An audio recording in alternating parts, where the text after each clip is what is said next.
welcome to The Lobby, GameSpot's weekly video game chat show every Tuesday at 2 p.m. Pacific, right here on videogames.com, GameSpot.com, or if you're listening to this on a podcast, whenever the goddamn hell you want.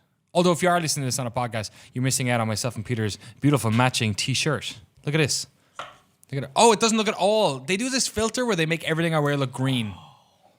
Why am I green? Because you're Irish? It's St. Patrick's Day pretty soon. Yeah. That's true. Pretty happy about that. March 17th. Yeah. I'm going to Ireland this Friday. That's what I flying heard. home. Yeah. You're making me host the show next week. I know. You're going to have to host the show. People are going to revolt. No one's going to listen. Do your best Irish accent. My best Irish accent? Oh, that's pretty good. That's pretty good. What about you, Mahardy? Do you want my Irish accent? Yeah. I don't have an Irish accent. Oh, no, you don't. No. It's not good at all. I'm sure it'll be fine. I'm sure you'll do a wonderful job. It'll be good. We got a bunch of news on this week's show, though. Did you know? Twilight Princess is finally out. Yes, it is. I thought it came out 10 years ago, but apparently it's out today. Garden Warfare 2 and Far Cry Primal don't have season passes. I want to chat to you about that, see if there's any. So a new trend that's happening. Probably not, but we can wish. Gears of War, you guys got to play it earlier today on PC, Ultimate Edition for the first time. Yeah. Going to check in on that and Far Cry Primal to see how they're running on PC. And then also, you and Mary went to see Dark Souls 3 last week. Yep. Bunch of stuff hit the site today? Yeah, a lot of stuff. Our Australia office saw a lot of stuff too. Down under. Yep. Yeah. That's a They good said Australian Dark Souls. Yeah. Can you do an Australian accent? No. No. Where's the car? Where's the car? I don't know. Where's the car? Wait, is that Boston? No, like Where's the car? That's we not left the car Australia. right here. Where's the car? Where's the car? I don't know. God. The car. You do an Australian These accent. drop bears are wicked. Is that how it works? It's real good. I don't know. You know as well as I do. Well, there you go, folks. Expect this and much more entertainment of this ilk over the next hour right here on twitch.tv/GameSpot. And, of course, on GameSpot.com. First of all, though, gentlemen, a few weeks ago we celebrated the wonderful 30th anniversary of Zelda, which made us all feel very old. It's been 10 years since the Twilight Princess came out, and it's out again with new HD visuals. Rob Crossley reviewed it for us. He gave it 9 out of 10. He did. I know. I like it. 0.2 better than what it was when it came out 10 years ago. Ugh. That was an infamous review back then, was it not? What? Jeff did it? Well, it was around the same time as the whole, Kane Came and Lynch. Oh, really? Was it? It bullshit. was right around that time? Yeah. That's why he really got axed, because he didn't give it that 0.2 extra it needed. Mike, so you didn't review it. Rob reviewed it out of the UK. Video reviews up on the website now. But you have been playing it? Yeah, last definitely. week? Yep. What's your take on it? What's it feel like? There are definitely some things that don't hold up as well as I mean, I always thought those first 2 hours were a slog. Right, yeah. Not as much so. They do take a couple of those chores out that you're doing on the ranch and whatnot. You still have to hoard all those goats. Yeah, you can do it. Herd all those goats. Herd all the girts. Yeah. Okay. That's annoying. But and it's still, I like it a lot. But there are some spots in between the dungeons that I don't remember being as kind of cloying as they are now. Or as just as much as they used to be. But in hindsight, I don't remember as much. How does it control? Because this was a game, it came out on, this was the one that was like GameCube and Wii. Yeah. at the Wii same- and then GameCube. Right, Wii and then GameCube. Briefly, So yeah. they did have a non-motion control version. But what does it feel like playing that game like 10 years later? Does it feel like it, because there's so much stuff in that game with like archery and like horse riding, like does it feel that like it works still, or is it a little bit janky? It feels better than like what I remember. I remember I was kind of forced myself to like most motion controls Yeah. on the Wii, and then the GameCube felt fine. The camera I kind of remember being a little wonky. If you weren't using Z targeting, I think it was kind of hard to get Link to go straight. But the motion with the gamepad, the actual motion controls, those actually work really well, just like they do with the 3DS games. And I like those. That's nice to not have to use like the thumbstick to aim every time you want to use the slingshot or the bow. Smashing. Yeah. We got a bunch of questions in the Twitch chat. Keep them coming in, folks. Do at Daniel Dwyer on the Twitch chat there if you want to make sure I see it. I got a couple of other little questions though about it. I guess like I don't even know how you review a game like this when it comes out again, because it's like, okay, do we like? I feel like we have this conversation every couple of weeks now because there's so many of these remakes. But like, how do you judge a game based on like how it plays?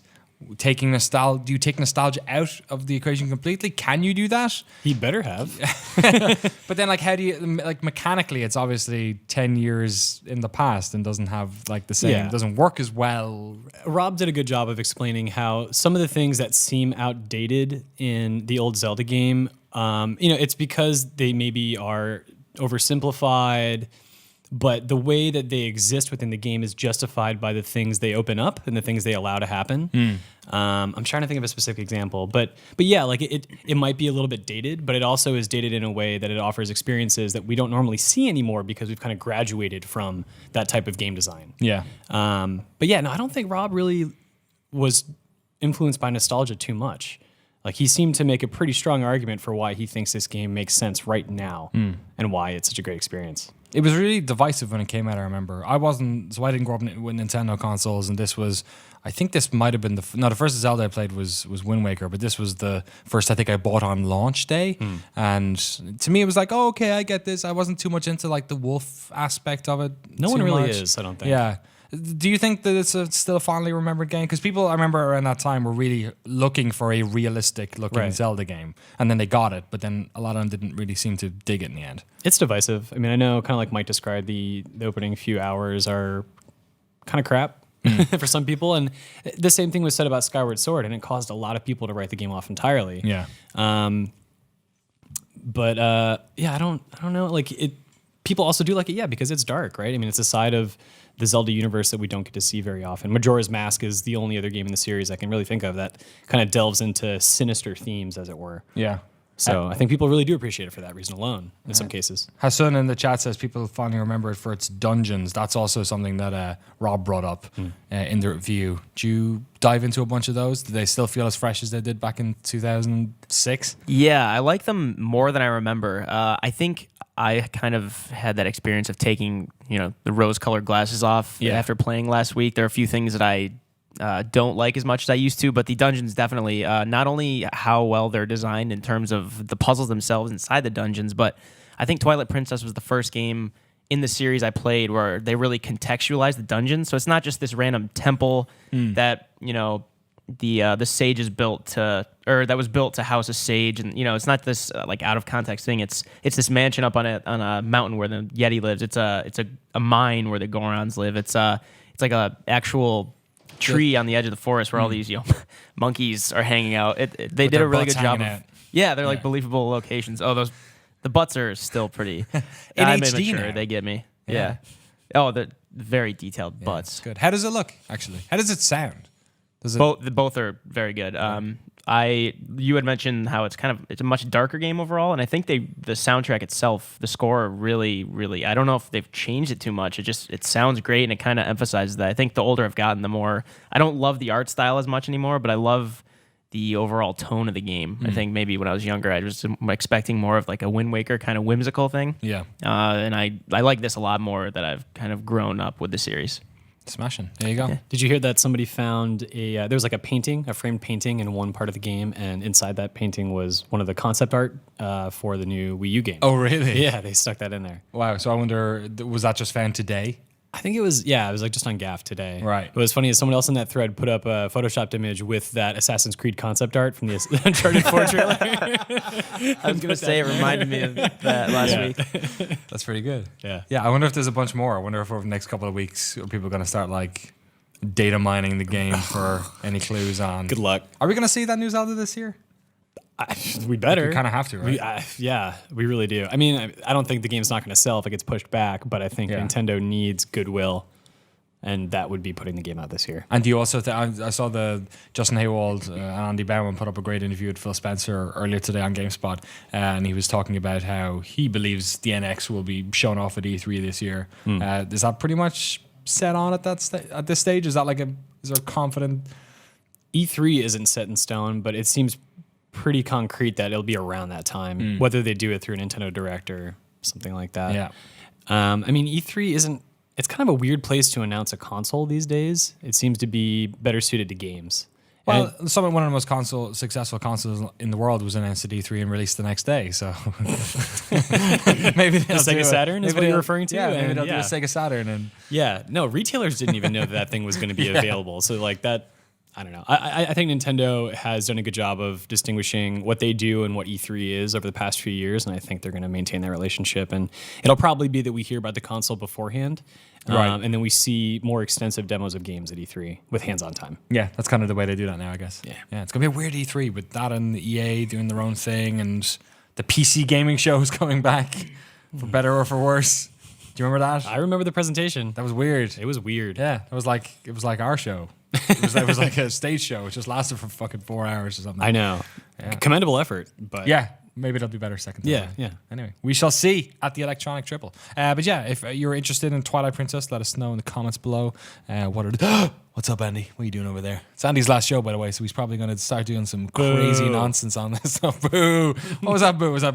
I don't want him to leave. Yeah, I don't want him to leave either. So yeah, pull out all your tricks today, Bauman, all right? Make it look real weird. Yeah, there you go, look. I'm taking over camera work. Let's get some gifts out of this show. Not really. I'm kidding. Good work. Yeah, let us know what you think in the comments below. Gentlemen, this sort of struck me this morning. I want to have a quick little chin wag with you guys about it. I use that term only it when gets me every time. Only when Mike's on. I had a comment about it at some point, and it never fails. Yeah, it's the visual inside my head, and Yeah, you just gave it life. It's another reason why the podcast version is slightly lacking. Thank you so much, by the way, to everyone who's been subscribing and reviewing us. We really appreciate it. But yes, as I was saying, I was watching one of the latest episodes of the Jinquisition, and Jim Sterling was talking about how Plants vs. Zombies Garden Warfare 2 is oddly unique in that it doesn't have a season pass, Right. which is unique considering it's a game put out by EA, right? And then also sort of thinking that Far Cry Primal, which is a Ubisoft game, and they tend to also have done season pass or launched DLC or something, that's also a game that has launched with none of that. Yeah. And then I think it was like earlier this week or late last week, one of the developers on The Division for Ubisoft was getting out there and saying there won't be any microtransactions on launch, and there won't be any pay to win stuff at all at any stage. And people are sort of getting out ahead of this in a way that they weren't last year when we had the Evolve problem, where this was a game that was coming out which had 12 different, well, it didn't have 12 different, it only had 3 or 4 different ways to buy it, which if you actually put the time in, wasn't that complicated, but it totally scrambled people because they felt like, oh God, I'm going to buy a $60 game and then suddenly I'm not going to have the best version. I'm going to have this truncated version. Yeah. So do you think I know it's it's only 2 pieces of data and it doesn't represent an overall trend or anything, but do you think that maybe games companies now are being a little bit more hesitant when it comes to being so upfront about their season passes?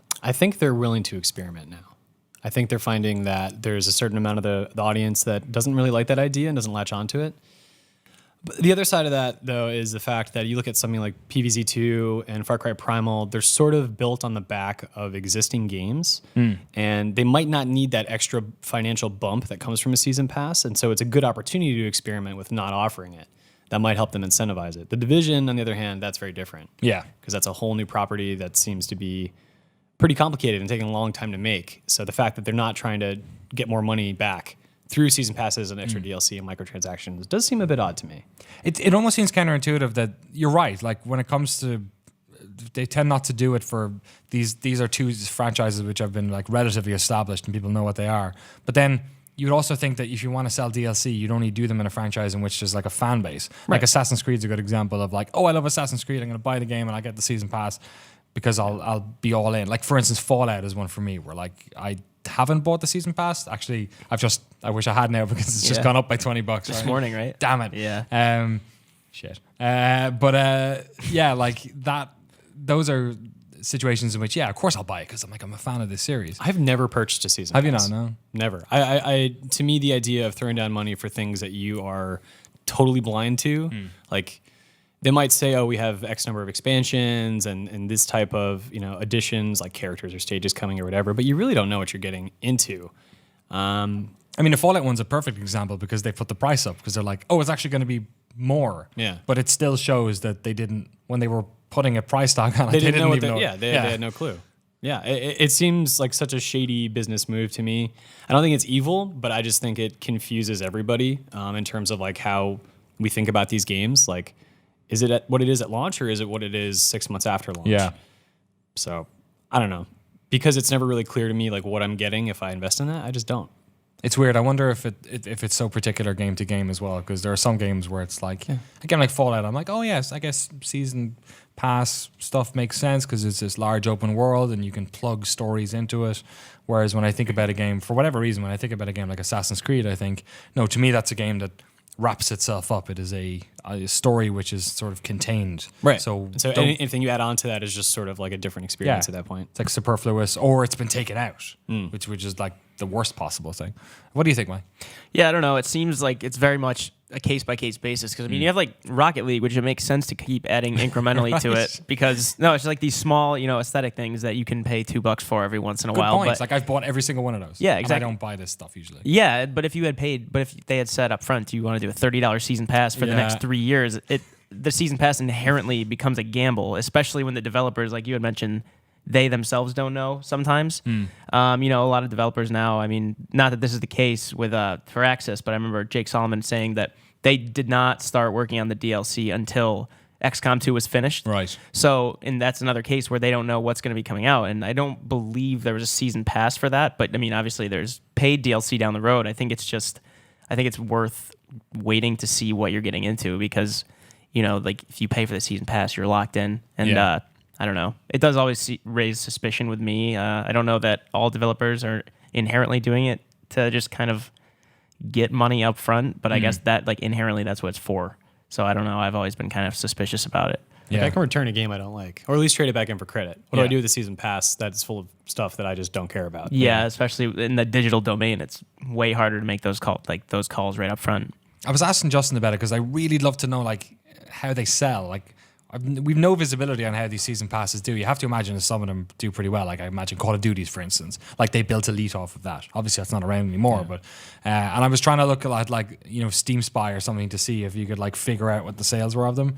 But there's none there. You can't see it. I'd love to know because to me it's like who's buying these? Like even when I worked in retail, people didn't really pre-order that often. Like we put all this effort into making sure there's pre-order stuff all over the shops, but like people didn't really pre-order. Yeah. Like they kind of knew. They pre-order for the ones who were like, oh, you're going to have a problem getting GTA 4 because it's going to be sold out. But like otherwise, But even they these weren't. days, does that even happen? Do Yeah, like games it sell couldn't. out? I mean, like, they're digital now anyway, so right, exactly. So you have that option. But yeah, like special editions are the only things worth pre-ordering, I think. yeah, it's really weird. I feel like for instance, Fire Emblem was like that's a really good case for pre-order that game because they're only making a couple of Yeah, it's sold out in 15 minutes. that Stupid. edition. Yeah. I'd love to know. The weird thing is then when we like talk to people, in the comments or on the chat or whatever, it's almost unanimously people who do not like DLC or season passes. So like, is this? I'm just wondering like, is this trend against it a reaction to that reality, or if we are only viewing this very small piece of the pie, and that actually there are millions of people pre-ordering and buying season passes. Well, it's a problem we face being in the games press anyway. We have such like this weird hyper focus on like our little world, and we try to understand the broader view, but it's difficult. And I think publishers probably have that same problem, understanding their audience completely. Yeah, to I guess extrapolate a little bit, I guess it would. I hope it does become a trend. I hope that developers and publishers have realized there's enough of a stigma attached to the deals like this that maybe it actually becomes harmful to have these in the long run. Like that's what I was wondering is like the same thing in any business is if you're going after money, it usually takes a couple of years before people realize that this is a bad idea. It usually takes somebody losing their job and a new person coming in and going, let's not do this shit anymore for them to stop doing it. So I wonder if this is a lot of companies being like finally like actually this is causing more harm than good.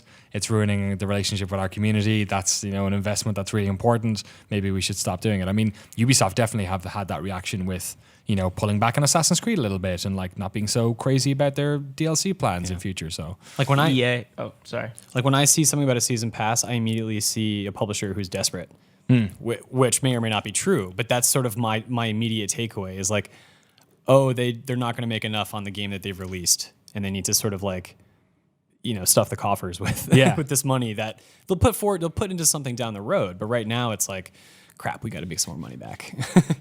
I'm Rig Grin Shanpan, I'm going to go with. I think publishers don't care how many pre-order or buy DLC. For them, the numbers don't matter because it financially benefits them anyhow. Like, that's a good point. It's like any money earned is money, especially if it's additional content on top of your base game. Yeah. Like, I wonder how hard it is for them to, like, extrapolate how much it costs to make the DLC, considering so much of the work for the DLC was already done. Again, it's probably case by case, but or even like subsequent games, whether they're sequels or other properties.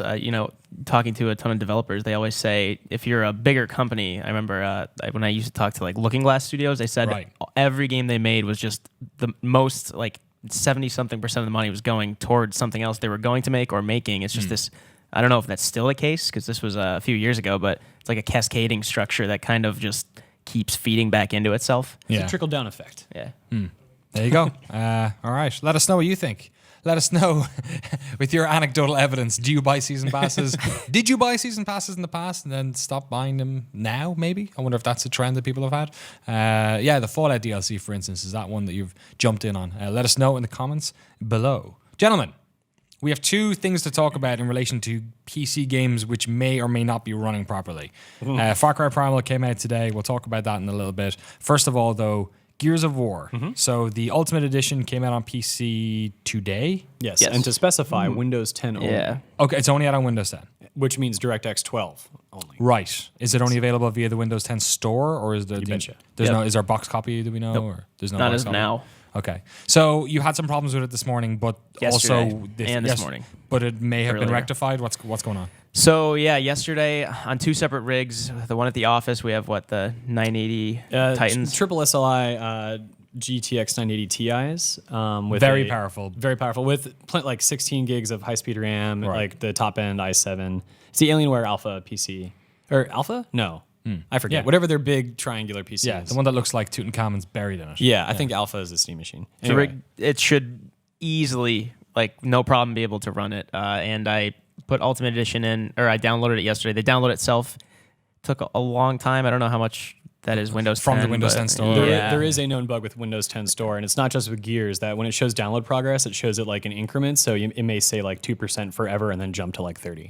So that's weird anyway, but more importantly. And right from the first cutscene when Marcus is in his jail cell, it was kind of unplayable. The cutscene itself, from what I remember and from what I played today, should be like 40 seconds. Yeah. I think it took me 3.5 minutes or so to get through it because it would keep just chugging, and the audio itself was kind of doing the same thing. Were you running it on high settings or? I tried it on medium. I tried it on high. I tried 1080 it. Yeah. as well. Yeah. There is a setting. So ambient occlusion is a thing that simulates the scattering of light in an environment, and Microsoft had sent out a press release late last night saying that like users with AMD hardware have been having issues. One way to rectify that is to turn off ambient occlusion. I asked them about NVIDIA, and they said we haven't heard any problems with that, but we were screwing around a little bit and turned off ambient occlusion this morning. And there was also an update for the game, right? Yeah, there's some update when we had been playing Far Cry on it, so the machine updated something through Windows 10, and it was running much better. I haven't played on the other rig last night at home I was playing, and that was a different set of problems. Those were 970 Ti's, I believe. Yeah, just one though, right? Sorry, it was 970, and Same problem? Different problems. Okay. So it was running much more smoothly, but it was essentially screen tearing a lot of it, and I turned on and off the anti-aliasing to make sure it wasn't anything specific. You that were I could've- describing like pop-in and Yeah, stuff, and there sort was- of like odd granular Yeah, effects. it's the Unreal Engine, pop-in. right? That's Yeah, there's pop-in. A lot of times the game is so, especially when you're doing those active reloads, that the game, set the precedent for. Every time I went to do one of those, the game would stutter really quick, so it'd throw off. Right. And it was weird. It was only then. And then also a few other times when I paused the game, the drivers just stopped working, and they were completely updated. But I don't know how much that was. I don't know if that was widespread, but right. So lots of problems. We don't know if it's been fixed at this stage. it's looking more optimistic. But yeah, I'd have to play a little more on both rigs to kind of see what the deal is. Okay. So kind of watch this space at this. Yeah, a stage. $4,000 PC is not a good test case for an average PC review. Yeah. Which is what we've been using it on today when it seemed to be a little bit better. So over the next few days, we're going to keep an eye on it and see how things improve. Cool. So is there going to be a special review going up for this one then? PC version of? We've got that review up. Mike Okay. got it up this morning. We'll probably be updating it, assuming that performance issues are fixed. If not, then it will remain. Wonderful. What did it get on PC? I had to drop it to a 6 for the performance issues. Yeah, 7 on Xbox One is what it got back in. Yeah, August actually, it's or something. Yeah. coincidental. We were talking August. about Twilight Princess. Same thing. Still a good game. In retrospect, a lot of things haven't aged well. Yeah. I like 2 and 3 a lot more. I have played them recently, and I think there's a pretty big leap between 1 and 2. But 1, it was finding its footing in 2006. In 2006, it was a great game, but I think 10 years later, just like Twilight Princess, it kind of hasn't really aged as well. Yeah, it was kind of the first of its kind. It wasn't the first cover-based shooter, but it was like the first big cover-based It shooter. raised the bar for sure. Yeah, raised the bar. There you go. Yeah, raised the roof. There's the, yeah. Chin. That's Go chin on. wag about. Yeah. What are raise idioms do you have in your pocket? Raised by wolves. There you go. Raised by That works. bros. That works. Yeah. I don't have any. Don't look at me. There you go. Well, if you have any raised by idioms yourself, please, by all means, put them in the comment box below. I also want to talk to you. You're not done yet. Put that cup of water down from your mouth, young man. Drown yourself. Sorry. Right here on the stream. Far Cry Primal, you reviewed it last week. It feels like we've been playing it. I can't believe it's only been a week since it came out because it feels like we've had it for like 3 weeks or whatever. The PC version came out today. I saw a bunch of people putting reviews up over the weekend saying that there was problems with that technically. How is that one running on PC so far?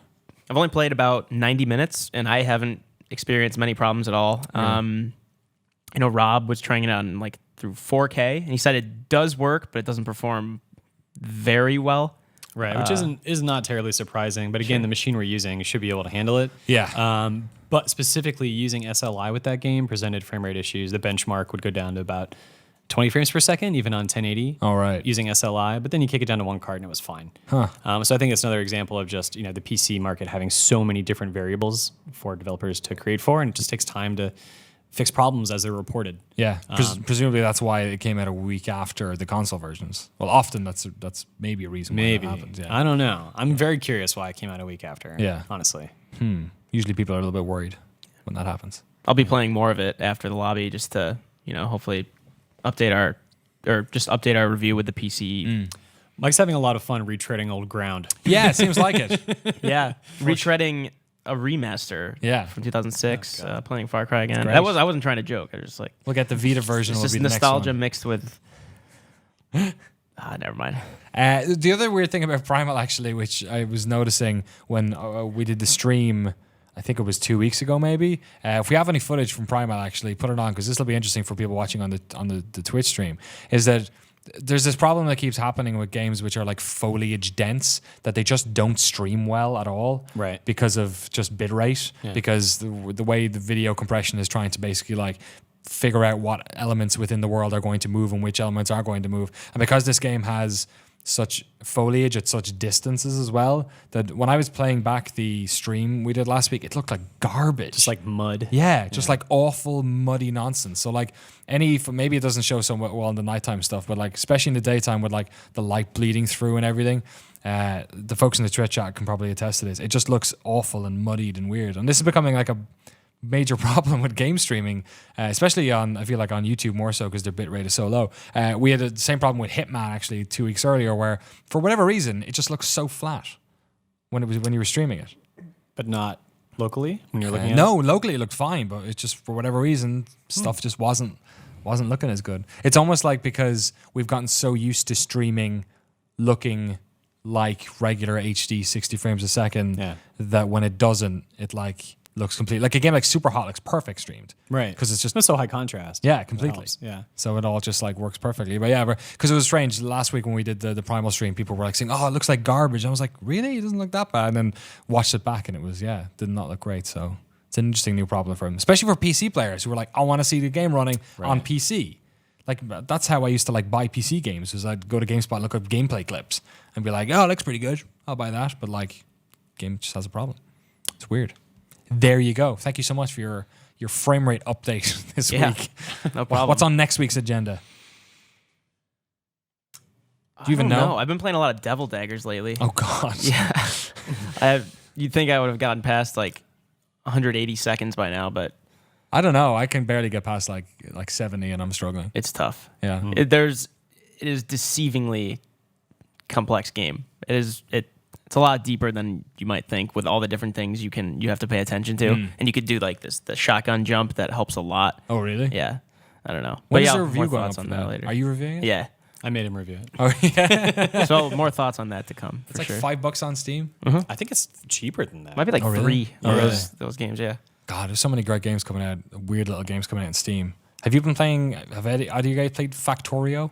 I've heard you and Josh go nuts about that. So you got Rob on board with that too, right? Yeah, so Josh and Rob are going to do a stream after the lobby. And I implore anyone who wants to watch weird PC games to watch Factorio. Yeah. It looks really complex. Not that's a bad thing. I'm super into those games if I have the time to devote to them, but it looks I don't think I know what's going on. Yeah, it's basically a game where you land on a planet and then you are an engineer who, stop me if you've heard this before, you chop down trees and mine stuff to try and survive. Okay. But instead of like building an outpost and filling it full of nice things you like, you basically end up, he's an engineer, so you just build like robots to mine the coal and robots to conduct energy and turrets to stop the aliens from trying to kill you and stuff.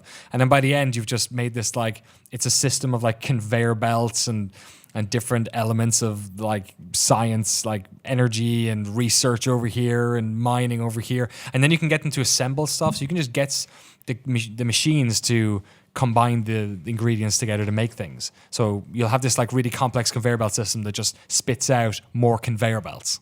It's like... It's absolutely mental. It's definitely like a Josh Shaw game. Him loving Kerbal Space Program and everything. It seems like one of those ones you have to do some research just to figure out what you want to do next. And it's killing it on Steam. I think it's got the highest user review score in the Steam history or something, which it's kind of one of these genre games, right? Where like you're either into this or you're not. Mm-hmm. So if you're into it, then you're probably going to give it a high score. But yeah, it's super good. The guys are going to stream it after the show. So cool. Stick around for I'll that. watch that. In the meantime, though, let's talk a little bit about the Dark Souls. The third Dark Souls game. Yourself and Mary. Mary's currently on the Switch at the moment, doing a great job. Hit those buttons, Mary. Yeah, there you go. You guys put up a bunch of really good videos on GameSpot earlier today. Gameplay, sort of features about what's in it. I don't want to delve too much into exactly what you guys talked about there. Just give it a quick overview of what you saw last week at the Dark Souls 3 event and what you're excited about. Sure. Edmund Tran and I from our Australia office, we all played the first 3 hours roughly. We had 4 hours, but I think once you beat the third boss, that's pretty much 3 hours. They might change a few things when the game releases in about a month in the US, a little more than a month. But it pretty much, we got to see how you're specifically traveling throughout the world, how you're leveling up, how you're making your weapons better, how there's no more hollowing. Right. If you're a Dark Souls player, you know what hollowing is. You die, your health starts gradually going down until you can, become human again. Now there's like embers, and they pretty much, when you die, you lose the flame, the cinder or something, whatever it's called. I'd have to look back at the article, and that's essentially just once you beat a boss, it rekindles you, and then your health goes back up, or you can find these embers in the world. So that's going to be one of the major mechanics. The world itself is actually pretty fragmented. Each area is pretty like labyrinthine, and it's very still much a lot to explore and everything, which is exciting because that's those games are never giving you too much direction. Yeah. But now there are areas you can't just get to like you might in an open world. You have to actually go to a bonfire to fast travel. In previous games, the bonfires, it's not all connected. Right? Yeah, they facilitated fast travel. Now they're necessary to travel. You still go back to the Firelink Shrine. I know a lot of people didn't love the hub world in 2. For them, unfortunately, it's back. Same as Bloodborne. That's kind of the way they do it now, right? You have your little going back to the Hunter's Dream, and then you have to go back out and up into the overworld. But yeah, overall, we got to pick whatever class we wanted. I went with the Warrior just in the interest of beating the third boss. Mary went with the Sorcerer, and Ed went with the Thief. So we got to try out a few different things. We have videos of all those. 3 bosses are really varying in scale and like how you fight them. First one was just a tutorial, kind of a knight with leaping attacks and a spear and whatnot. The next one, Vort, I think, Vordt. I don't know. He's more of a 4-legged dashing. You have to do a lot of side dashing, kind of stay between his legs. Yeah, I saw that like video. The weak spot. Yeah, Mary has a nickname for him. It escapes me right now, but sure. And then the Post third in the boss was comments. gigantic. It's like this something. Rotted tree or something, and he's so angry molesting tree. Yeah, he's so fat that he can't really attack you. He just falls on you. He tries to land all his weight on you, and there's specific bulbs on his body, or you have to keep hitting. And there's it was just the 3 bosses I fought were all different in their own way. And does it have that amazing feeling when you meet bosses that it did in Dark Souls 1 and 2 though, or is this it's great that this series has become so popular, but is it having that same effect? Yeah, it's still pretty difficult. I think the other people at the event were having much more trouble with the third boss than I was, but Right. the second boss is the one that took me a while. I think Mary and I, that was our hang up. The third one I killed in the second try, but maybe that's because I was, again, the warrior is much more damaged, so I was kind of, I had the advantage there. But yeah, no, it was still exhilarating to kill them, and then you go back to Firelink Shrine and you get new upgrades from killing these bosses and whatnot. And yeah, I'm excited to see more. I can't really speak to the quality of obviously the overall game yet, but of those first 3 or 4 hours I played, it's looking promising. So we'll see what happens. We see some gameplay here, which you guys recorded. What are you playing on? What console? That was on Xbox One this time. okay. I think we played on PC last year when we had that preview event. Right. It looks good actually here. Yeah. So. It looked good at the demo for sure. Was the PC version looking noticeably better, or was it because they've had trouble with PC ports in the past? Well, the PC version I played was back in August or so. Okay. So I don't know. I'm sure it's they've made progress with it since then. I remember it looking fine in August. Was it locked at 30 frames per second back then? I don't know. That was the deal with the first 2 games on PC. Oh right. I don't know. I think I don't know. I'd have to look back at our so much videos. as well. We do have there's a that video one guy. from August 2015. They should just hire that one guy who did all that lighting stuff on it. So tell me about some of the new stuff in it then as well. I know the weapon arts has Sure. been added in. It's kind of like Bloodborne-esque where the weapons kind of have alternate uses. Yeah. Is there new like currency for this or new like ammunition almost for this? Yeah, so that's another thing we got to see. They're called FP points. Okay. I'm not entirely sure what that stands for. I tried punch. figuring. Yeah, fruit punch points. It's the blue. It's like a mana bar. And the cool thing is, you have typical Estus flasks for your health, Yes. and then you have like the FP flasks. And when you go to the blacksmith, you can allot more slots to one or the other. You have 4 total slots, so I could just say I don't use weapon arts at all. I'm just gonna go 4 Estus flasks. Or if you're a sorcerer, like Mary would maybe be one to consider this because she uses the magic. She could just say, I want 1 Estus flask as the last resort, but I'm just going to go 3 of the mana flasks. So it kind of is that risk-reward thing or just tailoring to your play style. But yeah, you kind of have to just manage how many FP points you have until the next bonfire, until you kill the next boss, because once you're out, you can't use weapon arts. And those play a big part. It's Dark Souls' answer to Bloodborne's trick weapons. You could like extend the saw blade or turn put the sword into the Kirk hammer. These ones you switch essentially to like a 2-handed grip, and then the battle axe is like this war cry, just damage buff, or you can the long swords actually have these specific attacks that might do more damage to certain enemies if they take thrusting damage more or blunt damage. Just spearing people. Ah! Yeah, I think that's an assassin. No, that's a hell. There's a herald. Sorry. There you go. Get your Dark Souls 3 terminology right, bro. Yeah, So that's a herald. I have not played it yet. We have footage of all the weapon arts as you're seeing now. But yeah, it definitely feels like a Dark Souls game with Bloodborne influences, but still its own separate entry, which is why I'm optimistic about it. But again, we'll have to see when we get the game. Excellent. Yeah, in a month's time or so. Yeah. We are actually going to get the Japanese version so we can play it early. Oh, right. Comes out March 24th in Japan, and then April 12th everywhere else. Right. So wow, that's actually I didn't realize it was that much of a distance between the two of them. Yeah. 3 weeks. Wow. Week after GDC. It's probably a good idea. It's not the week off GDC.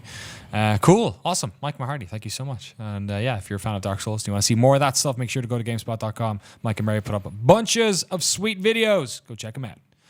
Friends. buddy. And Mike. Hey.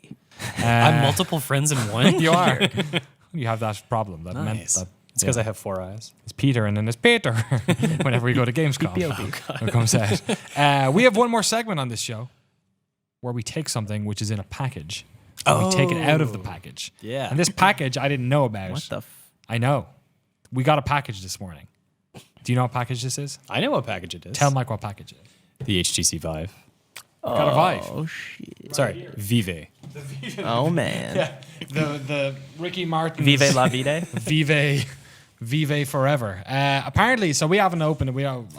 I've no idea what's in this. We don't even know where we're going to set it up. Yeah, so this is so we're gonna just do it. I've been told that it's a Vive, but it is not the final product version because the packaging is likely to change and all that sort of And stuff. this is probably the one they've been giving out to developers recently. Yeah, so it's probably gonna look a little bit nasty. So actually, I'm gonna put it down here.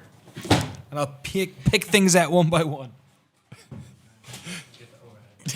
Here is the manual. You can customer pronounced order. Manuel. Manuel. Sorry. There you go. All right. Andy, you getting this shit? Frank Ace. Remember, not final packaging. This is for preview purposes only. Thanks, HTC. It's an official notarized note. It's a handwritten note. Is that from what's his face? The man who never responds. I don't know. I don't think we wrote that, but there you go. Who's the guy? Yeah, Doug Lombardi. There you go. That's Doug Lombardi. Yeah, Doug Lombardi wrote this, I'm sure. I'm still not convinced he's a real person. Thanks, Doug. but- He's written to me. He emailed me Just once. Doug Church pretending to be Doug. Before I was in How the many industry. emails did it take before you got a response? Okay, here we go. This is the first part. It's a wall mount. It's like when you buy a TV and like the worst part comes out of the box first. I have to tear this, I think. And even if I don't, I'm going to. What was There you go. all that empty space for? Video Secu. Cushion. From the good people at Video Secu. Video Secu Solutions. Speaker wall and ceiling mount. So there you go. There you go. You can mount your ceiling. How many boxes are in here? I have to stand up. Oh, that's actually surprisingly light. Okay, here's a box. It has Vive written on. Sorry, Vive. Did you just stick your head in the box and that's the headset? It just pops out. You wish it was that easy. Okay, what we got? What's in the This is probably the unit, right? Start here. Yeah, it's the dev kit. That's it's okay. So it is a dev kit. Ooh, Ooh la la. you unboxed that bad boy. Okie dokie. It's actually not as heavy as I thought it'd be. Ooh, put it on so you can look like one of those flying things from the Matrix. That's right. That's a really good. Right? Doesn't it look like one of those? I'm sorry, I keep hitting the microphone. It's too tight, but I don't care. It's so weird with this one camera. The camera in the It's front. so tight. The camera in the front makes it look like you've got this weird Cyclops thing going Who said on. that? This is the breakout box, which is an HDMI USB 3 receiver type thing. So there you go. Yeah, you just keep that on for the rest of this. We've sort of like ruined this unboxing by taking out the only part anyone cares about. But I'm really interested to see what else is in here. Okay, here's some stuff. That's a power supply cable. Nobody cares about that. Speak for yourself. This is a USB 3 breakout Is this a cable. PlayStation TV? What's this? It looks just like it. That looks like a weight that you put on. No, that's padding for the. There you go. Put this on. Figured it out. Put that on. That's padding for the inside of the thing. Yeah, we're gonna need like 20 of these because that thing's gonna get real grimy in this office full of All sweaty right, let's give nerds. Andy a little look at this. So this is the final. Dude, that's what the inside looks like. This. You get in the light a little bit here. This is the future, people. Like that. Yeah, you're watching the future video games get unboxed right now. And then look at this length of this cable. It's huge. It's a USB 3 and HDMI Yeah. cable. It looks like it's about, I don't know, 20 feet maybe? You think? Sure. There you go. Taking an It estimate. better be at least 20 feet. Guesstimate. Yeah, that's true. And here's another cable. All right, let's see what else is in here. Nothing. Wait, did we? Like, you know how when you're There's a cloth for wiping all the filth off of your Vive. you've been to a chiropractor and they have those the beds you put your face into. I've never been to a chiropractor, donut but pillow. yes. This feels like that, Nice. and it's strangely, Appealing. yeah. Did we comforting. get the little cameras? Where are the little camera sensors? I think they're coming out now. Sorry, by the way, this is not playing for the podcast audience. I apologize so much. We'll do our best to do visual descriptions of all of this. Okay, this box feels heavy, and I feel like it's probably the stuff. You wanna do that one, Mike? Sure. There's a lot more. There's another big box in here as well. Ugh.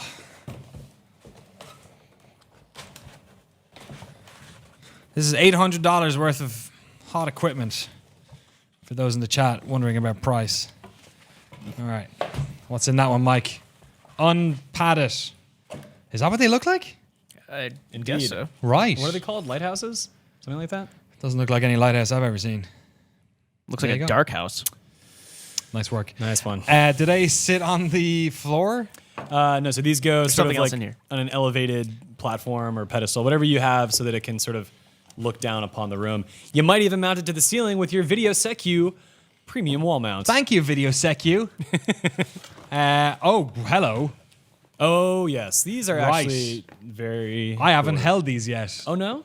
No. Okay, this is the weirdest goddamn thing I've ever put. What? So here, let's get it for Andy. So I've used the Oculus Touch stuff. Yeah. Which feels a little bit weird. This is what am I doing it right? Here, you do it. You've actually Just worn do them. it. I mean, all So- you do is you Do hold it. These are the controllers. You just hold them there. Done. What's, Just what's hold up with the hole? What's the holes about? This is not an R-rated show, right? Oh, No, I think it's virtual reality. Got it. there are all these little IR emitters, Okay. I believe, on here, and these are the little lighthouse things are the sensors that pick up the emitters, and so I imagine, I really don't know. I could just make up something that's a total guess. But Antisocial gamer said phasers to stun. They do kind of look a little bit. Oh, nice. That's a good click. 10 out of 10. And then is this like the haptic feedback thing? Well, I wouldn't call it haptic feedback. That term gets thrown around a lot. Right. It's a touchpad that I think vibrates a little bit. All right. Gross. Yeah, you're right. It's about the We're same. all gonna have to touch that at some point. No, you won't. But yeah, no, these things they work really well. I've used it. They have this grip sensor that I really like. Oh, is that what that is? Yeah, buddy. Okay. Right. So that has to do like when you're grabbing things rather than just use Right. the trigger, which would work. But you don't really grab things by hooking it with your index finger, finger. yeah. You grip it with your hand, right? And so it definitely gives that sensation of actively grabbing a thing. Wow, that's cool. And then firing it at somebody because all of the games are about shooting things while standing still. Jeez. Did they give us any games with this bad boy? That's a good question. Did we purchase this or was this actually supplied? This was provided to us by Right. Valve. Thank you very much, Valve. We should probably mention that then as well. I think we also are we're going to pre-order one of these bad boys as well, probably. Yeah, I mean, we need to get a few of these, and the same with it goes with the Oculus Rift because there are a lot of games coming out at launch, and for one person to test all of them would be insane. Yeah. It's been you for the past 2 years for GameSpot. I think, Scott Butterworth has sort of picked up some of that. He went to Valve about a month ago, 2 weeks ago, did a bunch of cool stuff. I think I will be reviewing most of the launch games for Oculus, most of the notable ones anyway. We'll see. Just turn it on. Did you just turn it on? I heard a beep. Yeah. Is The it gonna button blow up under now? the touchpad. Sounds like one of those old LCD game machines. This is I can't. We're like on a lit set right here, and I literally can't see any light.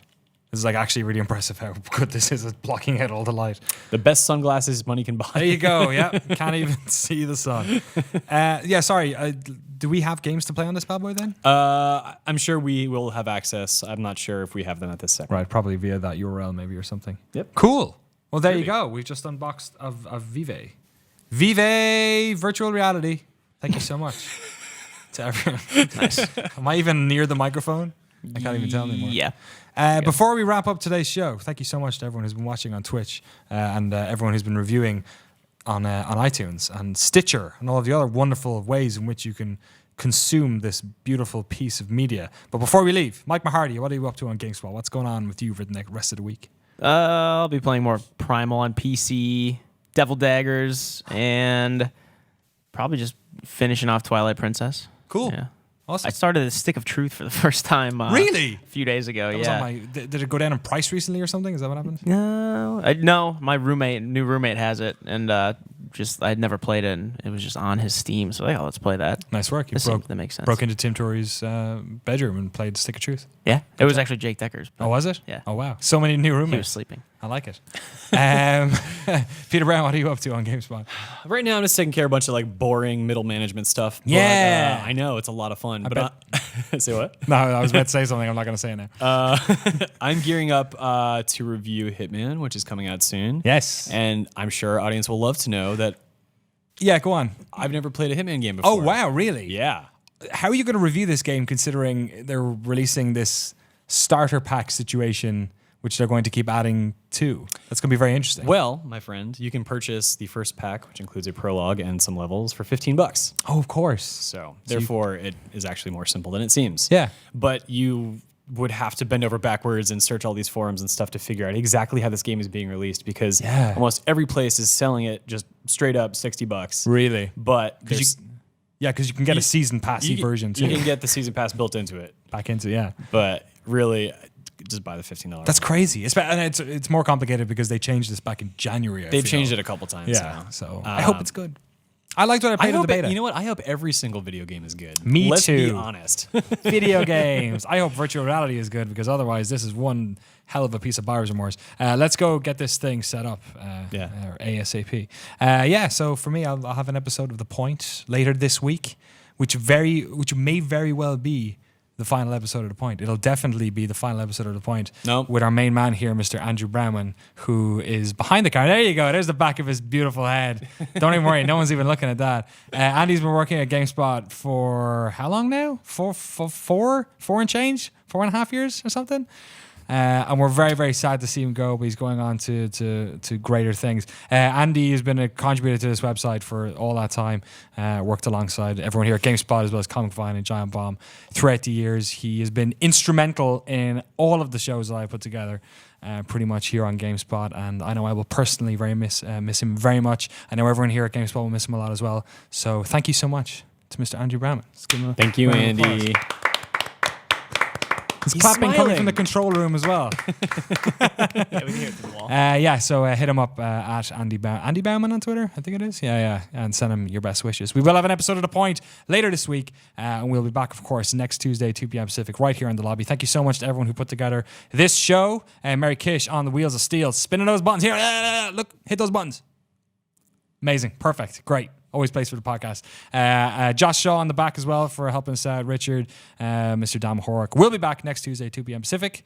Stick around. Factorio stream coming up right now. Stay there. See you in a minute.